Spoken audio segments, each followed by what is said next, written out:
것이죠.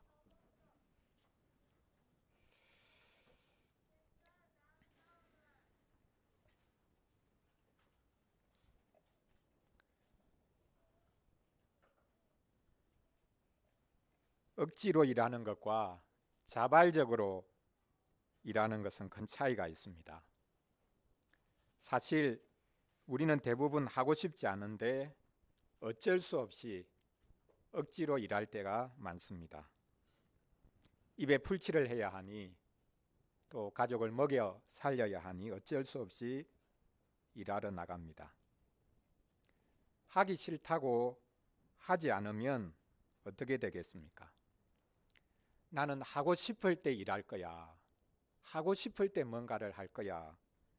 라고 생각하면서 아무것도 안 하면 어떻게 되겠습니까? 오늘 본문에 보면 바로 이렇게 억지로 끌려나가고 있는 한 사람을 볼 수 있습니다. 시몬이라는 사람입니다. 그는 끌려나가서 예수님이 지고 가야 할 십자가를 대신 지고 갑니다. 원해서 한 것이 아닙니다. 예수님을 도와주기 위해서 한 것도 아닙니다. 군인들이 지나가던 그를 낚아채서 십자가를 대신 지웠습니다. 억지로 십자가를 졌습니다. 그런데 이것이 예수님을 도와준 것이 아닐까요? 아마 우리 친구들 중에 나도 그런 영광을 누리면 좋겠다. 억지로라도 예수님의 십자가를 대신 졌으니 얼마나 큰 영광인가. 어느 누구도 참여할 수 없었던 일인데 시몬이 억지로라도 그 십자가를 졌으니 참 좋았겠다. 예수님을 도와드렸으니 얼마나 좋은 것인가. 이렇게 생각할지 모르겠습니다. 그러나 오늘 말씀은 시몬이 예수님의 십자가를 도와드린 것이 결코 아님을 알 수 있습니다. 예수님은 대신 짐져주는 일을 통해 한껏 조롱을 받으셨다라는 주제로 말씀을 전하려고 합니다. 첫째로 시몬에게 억지로 예수님이 지고 가야 할 십자가를 지웠습니다. 예수님은 죄 없이 정죄받아 십자가를 지게 되었습니다. 총독 빌라도가 무리에게 예수님을 넘겨줍니다. 복음서 기자 누가는 이 일에 수많은 이들이 참여했다는 것을 드러내기 위해서 무리라는 표현을 계속해서 사용하고 있습니다. 무리가 예수님에게 십자가를 지워서 골고다 언덕을 오르게 합니다. 지금도 예루살렘에 가면 예수님이 십자가를 지고 골고다까지 간 길을 많은 이들이 순례하고 있습니다. 그 길을 비아 돌로로사라고 부릅니다. 슬픔의 길이다 라는 뜻입니다. 안토니오 요새에서 성묘교회로 가는 구불구불한 600m 정도의 길입니다. 이 길은 8세기 이전부터 순례자들이 예수님의 고난을 기억하고 순례하는 장소로 유명해졌습니다.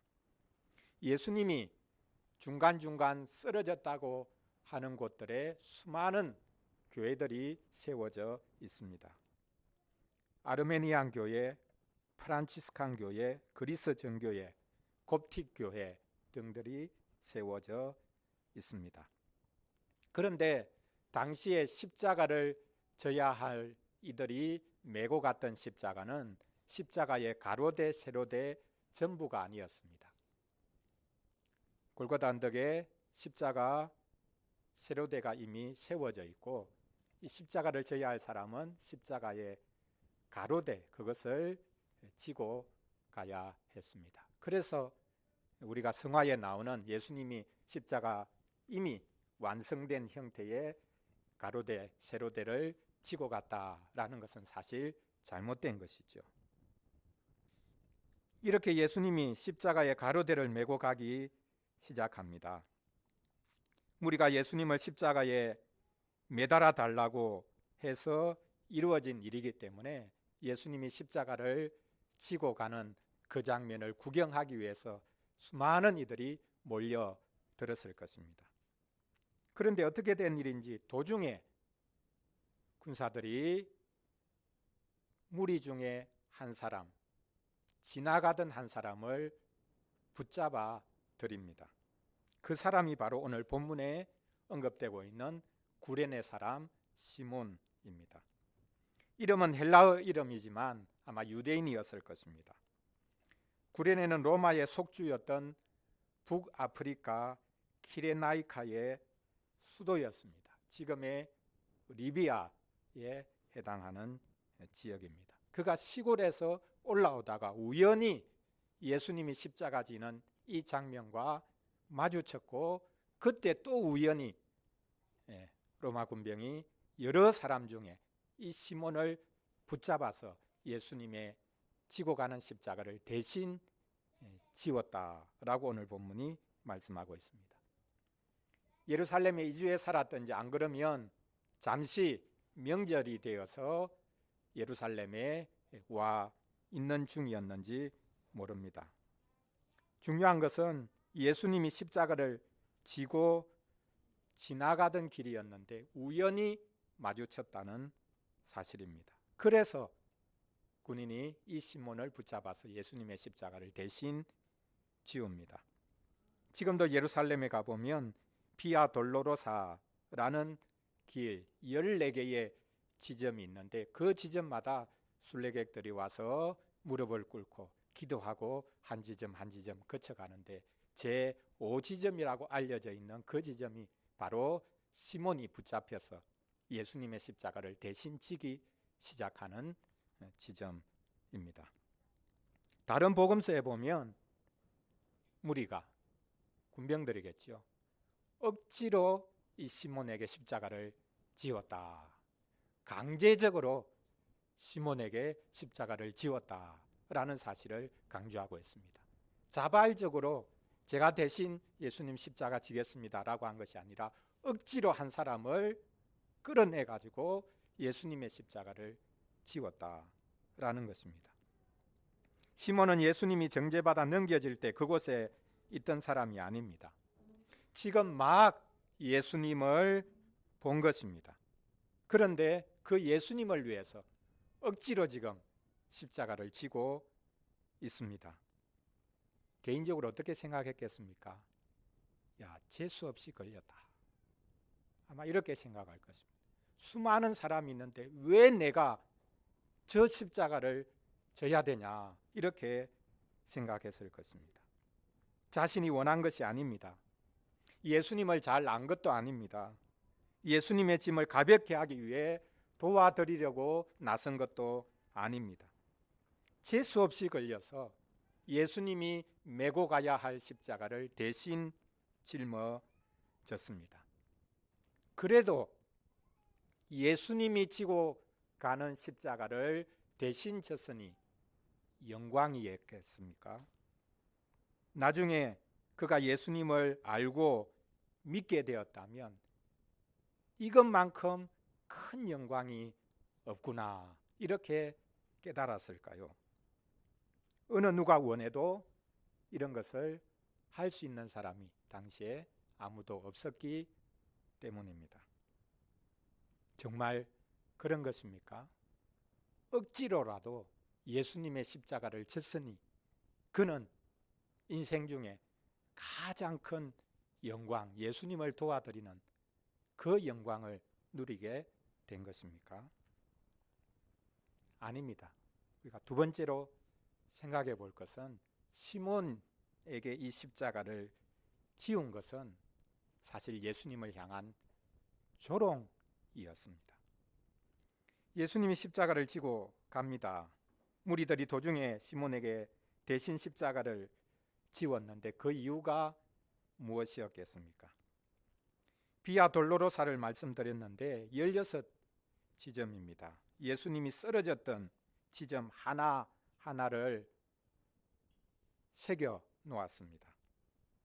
예수님이 너무 지치고 힘들어서 이 600m의 길을 십자가를 지고 가다가 중간중간 계속 쓰러졌다는 겁니다. 전날에 예수님이 산헤드린 공의회에 붙잡혀 가서 밤새도록 신문을 받으셨죠. 한잠도 주무시지 못하고 대제사장 가야바의 집에 끌려가 가지고 신문을 받으셨습니다. 그 뜰에 누가 있었습니까? 베드로가 있었죠. 모닥불을 피우고 종들이 모여 있는데 거기 은근슬쩍 끼어들어가 가지고 지금 예수님이 어떻게 되는가 지켜보고 있지 않습니까? 거기서 베드로가 예수님을 3번이나 부인합니다. 예수님은 그 밤새도록 신문을 받으셨습니다. 이런저런 증인들도 나서고 예수에 대해서 고발하기 위해서, 고소하기 위해서, 결국에는 아무런 고소도 정확하게 받지 못한 채 이 예수는 죽여야 된다, 그렇게 결론을 내립니다. 사실 이 재판, 산헤드린 공의의 회의 자체가 불법입니다. 왜냐하면 산헤드린 공의는 한밤중에 모일 수가 없습니다.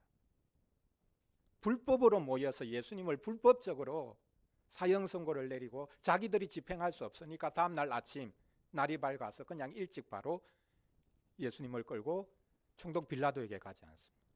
그래서 아침부터 이제 또 재판이 시작됩니다. 총독 빌라도 앞에 서서 온갖 증인들이 와서 이런저런 막 소리를 지르고, 그 다음에 예수님이 분봉왕 헤롯에게 또 넘겨지죠. 거기 가서 또 이런저런 신문을 받으시고 또 다시 빌라도에게 돌아옵니다. 무리들이 계속 지난주일에 살펴보았듯이 제자를 십자가에 못 박아라, 죄가 없는데, 죽일 죄가 없는데 왜 십자가에 못 박아야 되냐, 그렇게 빌라도가 주장했음에도 불구하고 결국 예수님은 십자가 지는 사형 선고를 받으셨습니다. 그래서 지금 끌려가고 계시는 것입니다. 지난 밤부터 시작해서 지금까지 한숨도 주무시지 못하시고 계속해서 신문을 받고 고초를 당하시고 지금 십자가를 지고 가십니다. 얼마나 육체가 피곤하고 고통스럽고 힘들었겠습니까? 그래서 예수님이 이 600m의 길을 가면서 쓰러지고 일어나서 십자가 지고 가다가 또 쓰러지고 계속 그렇게 했다는 겁니다. 그것을 지켜본 무리들 그리고 군병들이, 야, 예수님 너무 힘드니까 잠시라도 좀 쉬게 해줘야 되겠다, 그렇게 해서 이 시몬을 붙잡아서 예수님의 십자가를 대신 지웠다라는 것입니다. 맞습니까? 예수님을 배려하기 위해서 시몬을 붙잡아서 당신 너무 힘든 것 같으니까 조금 쉬어요, 이 정도는 우리가 배려해 줄 수 있지, 그렇게 하면서 시몬을 일정 구간 동안 십자가를 지워서 가게 했다. 그렇게 배려하기 위해서 시몬을 붙잡아서 대신 십자가 지웠을까요? 성경은 이것에 대해서 기록하고 있지 않으니까 알 수가 없는 일입니다. 그런데 사실 무리와 군인들이 예수님을 편하게 해드린 것이 아닙니다. 예수님을 배려해드린 것이 아닙니다. 오히려 정반대라고 보아야 합니다. 예수님을 배려하기 위해서 시몬에게 십자가를 대신 지웠던 것이 아닙니다. 왜 시몬에게 십자가를 대신 지웁니까? 조롱하는 것입니다. 너가 왕이라고 했지 않냐, 그러니 왕의 행차를 한번 연출해 주겠다라는 것입니다. 그래서 예수님을 끌고 가면서 왕이 행차하는 것 같은 퍼포먼스를 한번 해 보이는 것이죠. 왕 노릇을 해보라는 것입니다. 광대가 왕 노릇하는 것 같으니까 그 왕 노릇하도록 도와주겠다는 것입니다. 자, 왕이 행차하면 뒤에 따르는 사람들이 있죠. 왕이 우리 조선시대 드라마나 이런 것들도 보면 어디 행궁을 하면 왕의 가마가 가고 뒤에 군사들뿐만 아니라 짐꾼들이 짐을 지고 이제 따라갑니다.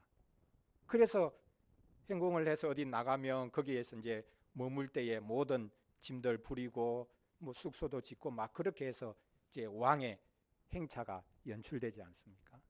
바로 그 장면을 지금 이렇게 보이려고 하는 것입니다. 쉽게 말하자면, 왕이여 납시였습니까? 우리가 따라가겠습니다. 당신이 왕이니 짐꾼 정도는 따라 붙어야 되지 않겠습니까?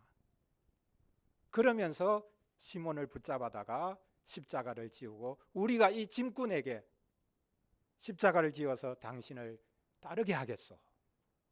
이렇게 조롱하고 있는 것입니다. 예수님은 이렇게 조롱받고 모욕당하셨습니다.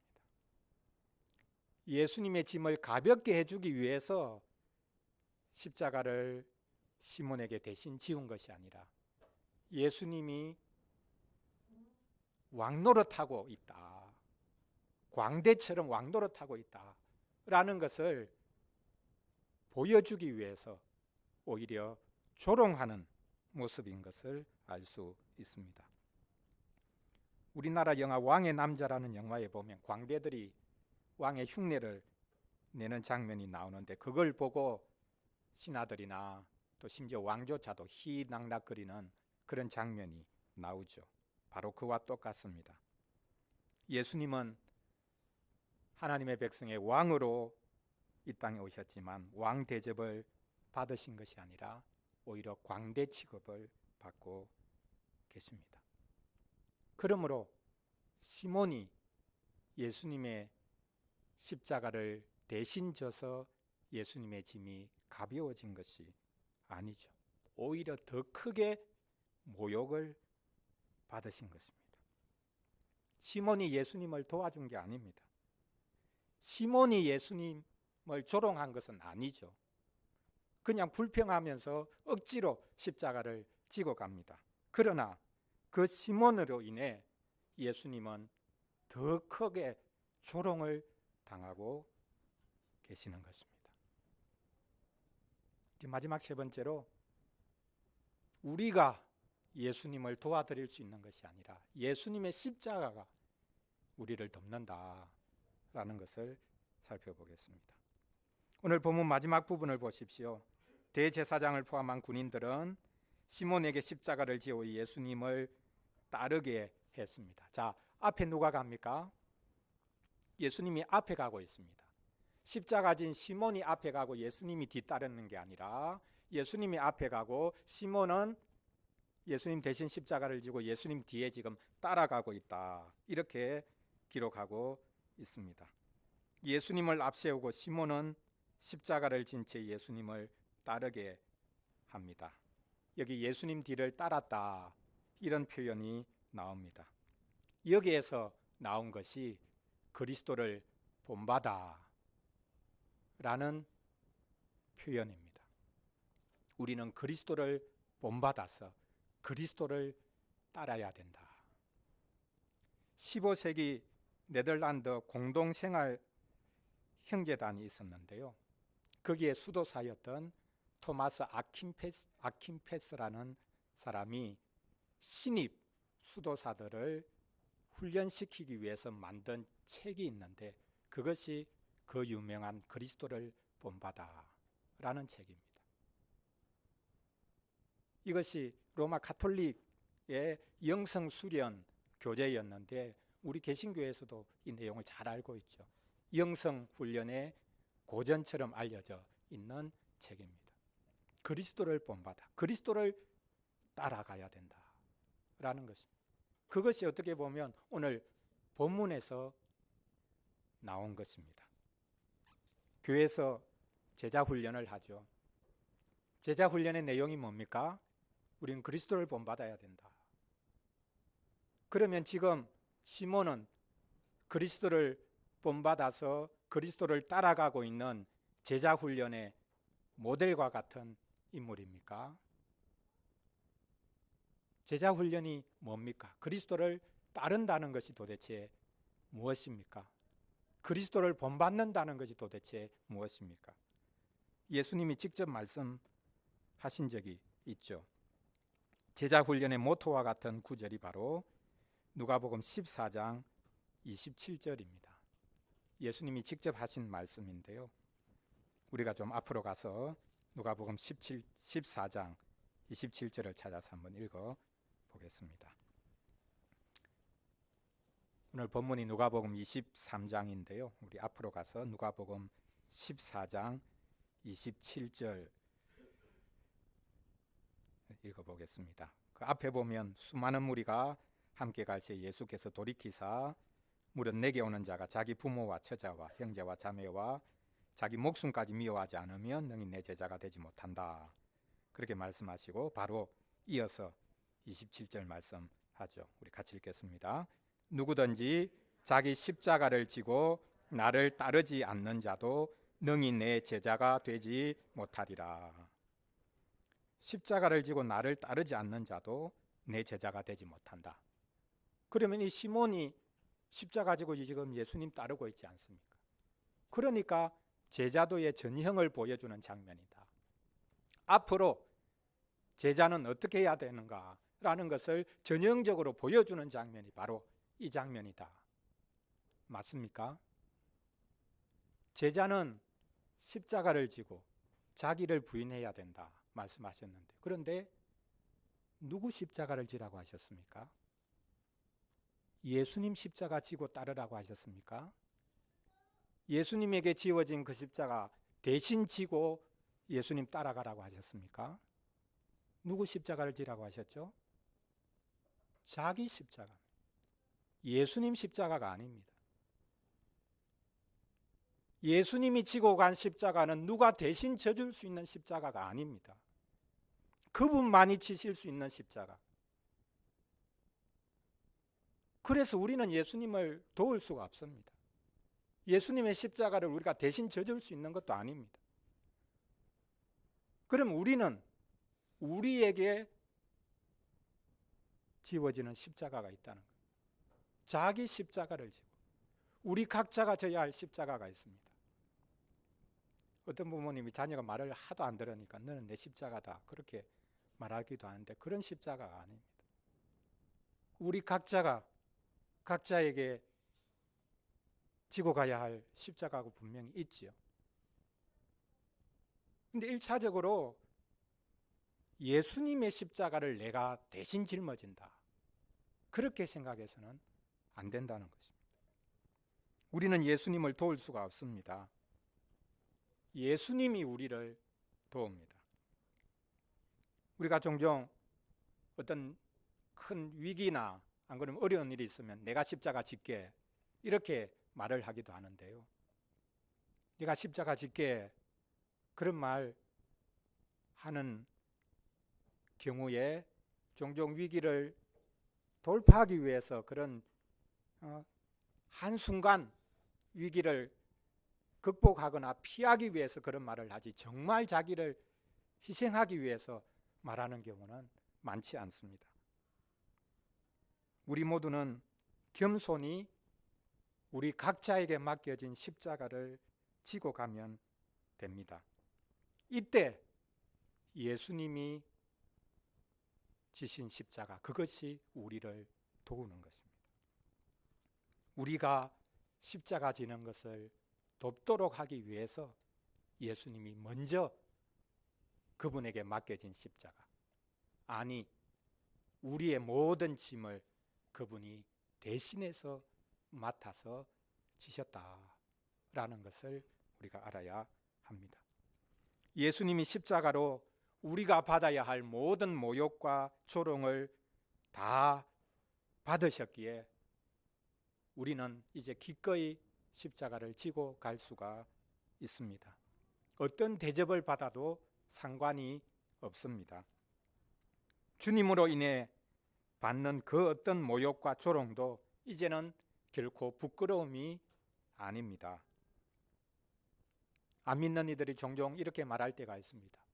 뭐 너가 잘났다고 그러냐?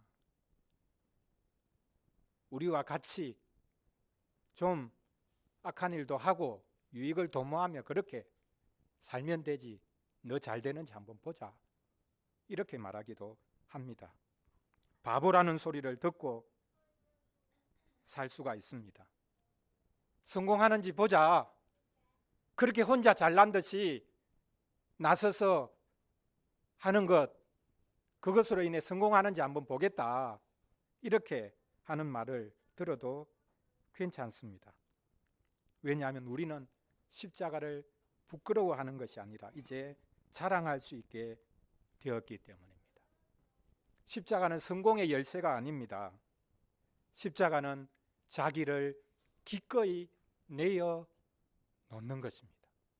예수님이 바로 이 길을 가셨고, 그래서 우리가 예수님을 돕는 것이 아니라 예수님 때문에 이제 우리는 우리에게 맡겨진 십자가를 지고 갈 수 있게 되었습니다. 사랑하는 성도 여러분, 오늘 우리가 참여하는 이 성찬의 상이 무엇을 보여줍니까?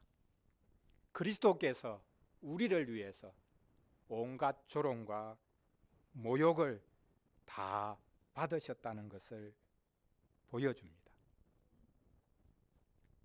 떡이 있고 잔이 있습니다.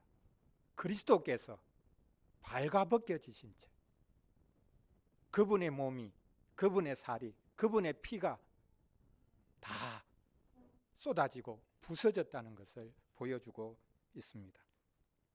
그리스도께서 온갖 조롱을 무릅쓰고 자신의 살을 찢어 우리에게 주십니다. 그리스도께서 온갖 모욕을 다 받으시면서 자신의 피를 흘려 우리에게 주십니다. 우리가 알듯이 중세 로마 교회는 떡만 나누어 주고 잔은 나누어 주지 않았죠. 교인들에게. 왜 잔을 나누어 주지 않았습니까? 이 잔이 예수님의 피이기 때문에 피를 흘리면, 중간에 마시다가 바닥에 쏟으면 예수님의 피가 바닥에 쏟아지는 것이니까 잔을 돌리지 않았죠. 그럼 왜 떡은 돌렸습니까? 떡을 바닥에 떨어뜨리면 부서지면 예수님의 몸이 부스러지는데 왜 떡은 주었습니까? 그래서 부스러지는 떡이 아니라 전병을, 얇은 전병을 그냥 입에 딱 넣어 주었죠. 예수님이 우리를 위해서 그 몸이 다 부서지셨고 그분의 피를 다 흘려주셨습니다. 진노의 잔을 그분 홀로 받아 마시셨습니다. 찌꺼기까지 다 마셔주셨습니다. 여러분, 우리가 오래된 포도주 같은 경우에 밑에 찌꺼기가 가라앉아 있는 경우를 볼 수 있죠. 그게 더 독하거든요. 그 찌꺼기까지 한 방울도 남김없이 진노의 잔을 다 받아 마시셨고 찌꺼기까지 그분이 다 마셔주셨습니다. 그리고는 이제 우리에게 진노의 잔이 아니라 감사의 잔, 기쁨의 잔을 돌려주십니다.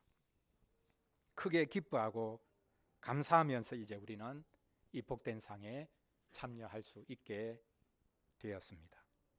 제자도는 다름 아니라 자기를 내어주는 것이기 때문입니다. 이 성찬상에서 우리는 자기 부인과 자기 십자가를 지고 가는 것이 무엇인지를 배울 수 있습니다. 또한 그 제자도를, 주님을 따라가는 것을 우리가 실천할 수 있는 힘을 공급해 주는 것, 이웃을 위해 나 자신을 내어놓을 수 있는 그 구체적인 힘을 공급해 주기 위해서 이 복된 상으로 우리를 초대하고 계십니다. 이 은혜와 복을 우리가 이 상에서 함께 누릴 수 있기를 바랍니다. 기도하겠습니다. 우리 함께 잠시 기도하겠습니다. 오늘 복된 상에 우리가 참여합니다. 그리스도께서 찢어진 그 살, 그리스도께서 흘려주신 피에 우리가 참여합니다. 주님은 어느 누구도 질 수 없는 십자가를 홀로 지셨습니다. 그것으로 인해 우리가 구원을 받고 이제 우리는 우리에게 맡겨진 그 십자가를 지고 갈 수 있습니다.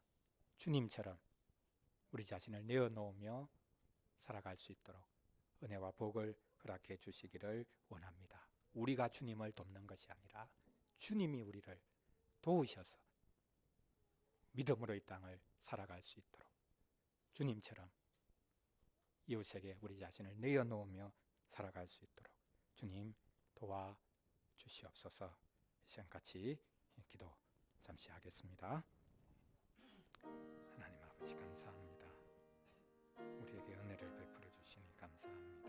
이 복된 삶에 우리가 믿음과 기쁨과 소망 가운데 감사함으로 참여하여서 주님을 받을 수 있도록 도와주옵소서.